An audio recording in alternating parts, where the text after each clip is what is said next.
In late 1996, a little movie by the name of Scream was released in theaters. Scream became a smash hit, redefining the horror genre and breathing new life back into slashers, a subgenre that was on life support by the late 1990s. Of course, with success comes copycats, movies that likely wouldn't exist without the original idea of Scream. So let's talk about one of those today. I Know What You Did Last Summer was released less than a year after Scream in October 1997, finding its own success on a similar budget. But here's the question, which one is better?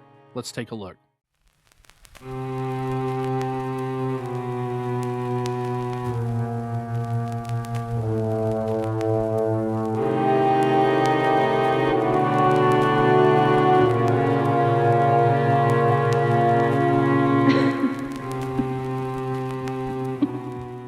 Here's my opinion. While I enjoy both movies, I think Scream is the better film. The acting is solid in both flicks because both movies have a strong cast. I prefer the chemistry of the cast in Scream. Also, Scream has a better hook, meaning the opening scene with Drew Barrymore, it really is an appetizer for what's yet to come. I Know What You Did Last Summer does a similar thing, and while I think it's fine, it's just not as good as Scream. And it takes more time to develop, where Scream just hits you right away. There's a much bigger sense of dread in Scream because anybody can be a target. Anybody can be a victim. Unlike I Know What You Did Last Summer, in which the killer's after a specific group of friends. Which brings me to my next point, the killer in the movie. While I think both are good and I think it's fun to try to figure out who the killer is as the movie goes along in both films, I think the overall killer in Scream is slightly more interesting and the reveal in the final scene are more intense than in I Know What You Did Last Summer. As far as gore and kills go, it's not even close. I think Scream's the winner here. Not that Scream's an overly gory movie by any means, but its kills are much better than I Know What You Did Last Summer. Scream doesn't seem to have any problems showing blood, guts, mutilated bodies, and well, you don't really get that with I Know What You Did Last Summer. The kills are pretty simple in that movie. While I think both movies are close in some categories, like acting and writing, of course both movies were written by Kevin Williamson. For me personally, Scream wins just about every time. If you guys like box office numbers, Scream was the bigger hit, but I Know What You Did Last Summer was a hit in its own right as well. So at the end of the day, guys, for me, Scream is definitely the winner. Kevin Williamson's good writing and a strong cast make both movies great entries in the slasher genre. But if I had to pick one,